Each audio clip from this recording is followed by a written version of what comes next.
صباح الخير والبركة على أحلى متابعين بالعالم، بحبكن كتير. فاطمة، أنا رجعت لكم اليوم فيديو جديد على قناتي. الفيديو اليوم طبعا روتيني، عن روتيني اليومي. اليوم كان يوم عنا أحد، فهيك بتعرفوا نحن عنا الأحد عطلة بتركيا، المتواجدين بتركيا. قلت بسوي لي فنجان قهوة نقوم نشرب لنا هيك صحصيحة مع فنجان القهوة. طبعا لا يحلو اليوم بلا فنجان القهوة يا جماعة، عن جد. بحس انه نهاري هيك، بحس حالي مالي مصحصحة ومالي مروقة ومالي مبسوطة غير وقت بشرب فنجان القهوة. عن جد بحس انه هيك نهاري فيه شي غلط، مو طبيعي، مو نظامي.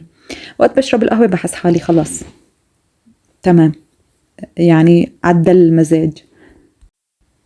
وهون غليت لكم هيك أطيب فنجان قهوة رح أبلش فيه نهاري مثل ما شايفين. ما في أطيب من القهوة يا جماعة. وانتوا قولوا لي كمان شلون هيك بتحبوا تبدوا يومكم، أو بالأحرى شلون بتبلشوا انتوا أيامكم، هيك من كل يوم نفس القصة ولا في عندكم هيك مثلا شي معين؟ هلأ هون بعد ما طبعا شربنا القهوة يا جماعة، قمت أساوي فطور.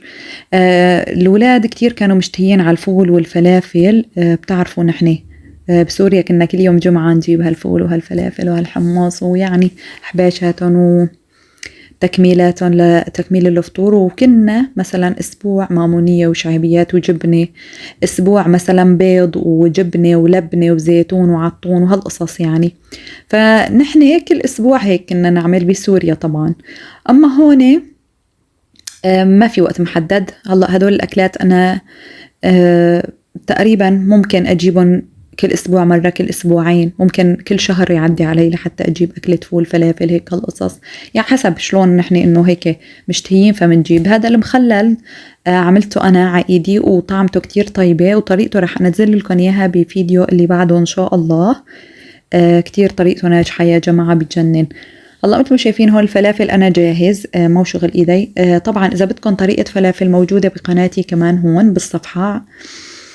كمان بتحسنوا تلاقوها طريقة عمل الفلافل بالإيد بالبيت. طبعا كتير طريقته كمان سهلة بسيطة، ما بدها يعني تكلفة، وبيطلع ناجح وطيب كتير كتير يا جماعة.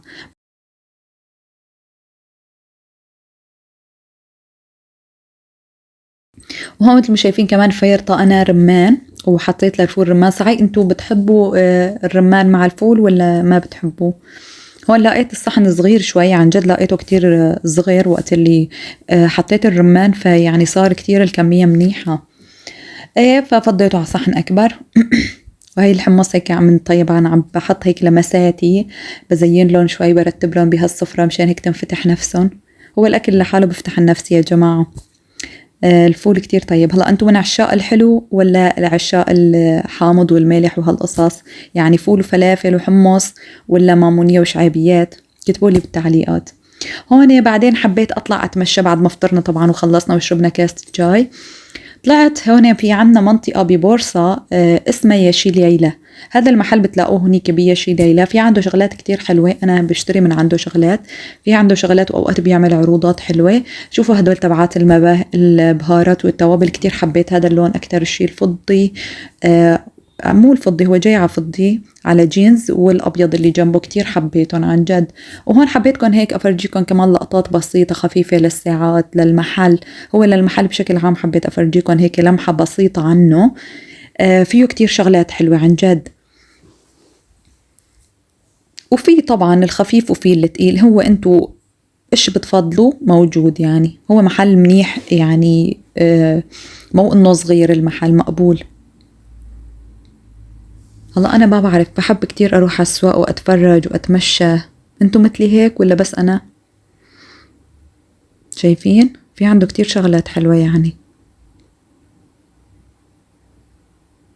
هدول للمغاسل، للودالين والصابون السائل وهالقصص. هدول اللي تبعات البهارات انا عندي منهم كتير حلوات، ناعمات كتير وصغار. حبيت افرجيكم هدول الاكياس. هدول الاكياس للصبايا اللي ما بتعرف ايش هدول. هدول مثلا انت عندك طنجرة او عندك صحن وحطيتي في قلبه اكل وما في له غطاء، هدول بتلبسيه تلبيس للصحن، كتير مفيدات. وهون مثل ما شايفين هدول اللي بيستعملوهم للبراد للخضرة والفواكه وهالقصص. عندي هذا القالب حبيت كمان أفرجيكم إياه للبيتي فور والمعمول وقراص بعجوة وهالقصص. وهذا شفتوه للبسكويت، هذا كمان أشكال للبسكويت كمان مقبول شكله. هذا للهمبرجر طبعا اللحمة تبعت الهمبرجر بيجي قالب، بس ما بعرف حسيت إنه ما في له داعي كتير. انتوا اكتبوا لي رأيكم كمان. هلا هذا للسمبوسك نحن للشيش برك عفوا نحن بنسويه، بس انا كمان ما حبيته يعني لا تشتروا منه. وهون هدول كتير حلوات شايفينهم، هدول للبقوليات كمان كتير حبيتهم. في منهم طبعا صغار وفي كبار، انتوا المقاسات اللي بتحبوها موجودة. هون هدول للبصل والبطاطا كمان كتير حلوات. عن جد هالحافظات انا بحسهم كتير حلوات وكتير بيرتبوا المطبخ، عن جد كتير بيرتبون. هلا هاي الطنجرة ما لها أي إفادة، بس أنا حبيت أفرجيكم إياها، كتير حسيتها كيوت وصغيرة ونعومة يعني هيك بس. هلا أنا عم بفرجيكم مثل ما قلت لكم لمحة بسيطة للصبايا اللي ما بيطلعوا كتير أو اللي عندهم أطفال فما كتير بيفضلوا يطلعوا على السواق وهيك. فأنا حبيت أفرجيكم لمحة عن الأسعار، لمحة عن الموديلات مثلا الشغلات النازلة جديد وهالقصص يعني للصبايا اللي ما بيطلعوا جبت لكم السوق لعندكم تتفرجوا على الشغلات النازلة جديد وإيش بدكم فيه، وبتعودوا فرجوا أزواجكم وهن بجيبوا لكم القطعة اللي بدكم إياها. فعلت خير ولا أكتر ولا أقل. وهذا القالب ما بعرف أنا ما حسيته كتير عجبني، هو تقيل بس ما حبيته يعني، قلت ما له لازمة مو. وهون هذا القالب كمان حلو ما أشبه شي يعني، ما بعرف كتير عم طالعوا شغلات مو صرف مصاري على الفاضي. اي والله.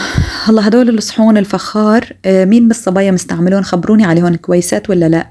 يعني انا بريد اشتري منهم وهيك متخوفة منهم، ما بعرف ليش، ما بقول انه ما لهم فائدة، ما بعرف. فانتوا اعطوني رأيكم. حلوات. هلا هدول الملونات حسيتهم انه احلى من السادة، وهدول هيك شفتوا للفرن للطبخات الكبار يعني بيجوا كتير كبار طناجر، بس كمان حبيت شكلهم كشكل كتير حلوين عن جد. بس ما بعرف ليش حسيت انه انا ما كتير رح استعملهم اذا اشتريتهم.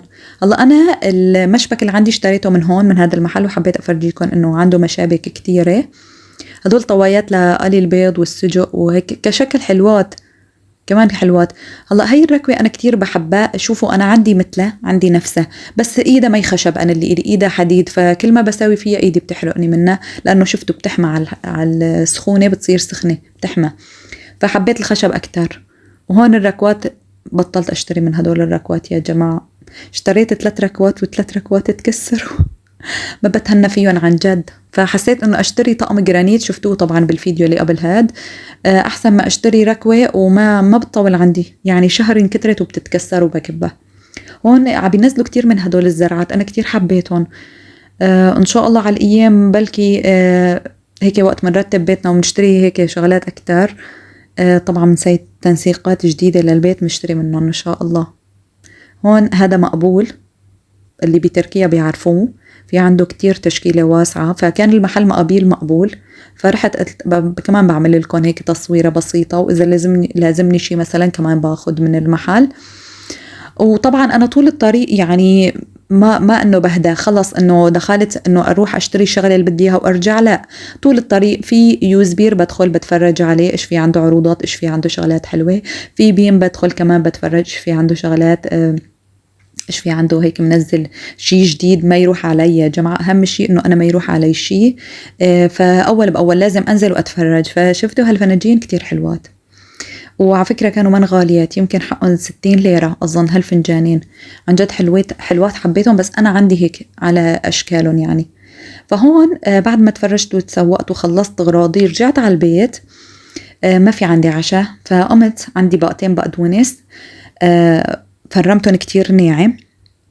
بعدين بلشت حطيت البهارات. طبعا البهارات مثل ما شايفين حطيت ملح، فلفل أسود أو بهار 7 بهارات، حطيت نعناع، حطيت فليفلة، حطيت البيض، وشو كمان ما عديت نسيتها يا جماعة.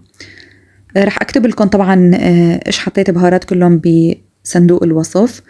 وحطيت بيض. طبعا أنا بقتين بقدونس حطيت 10 بيضات، وحطيت كمان بيكنج باودر مشان يعطيهم نفشة حلوة. عن جد جربوا هاي الطريقة كتير رح تحبوها، حتى بينفش القرص بصير كتير شكله حلو. والله في ناس بساوي العجة بلحمة، انتو من هدول يا صبايا. الله انا مرة ساويتها بلحمة وعن جد طيبة، ها يعني طيبة عن جد، جربوها. واللي مجربها اكتبوا لي رأيكم فيها، بتساوي عجة باللحمة ولا ما بتحبوها؟ هون مثل ما شايفين كمان بلشت أقلي فيهم.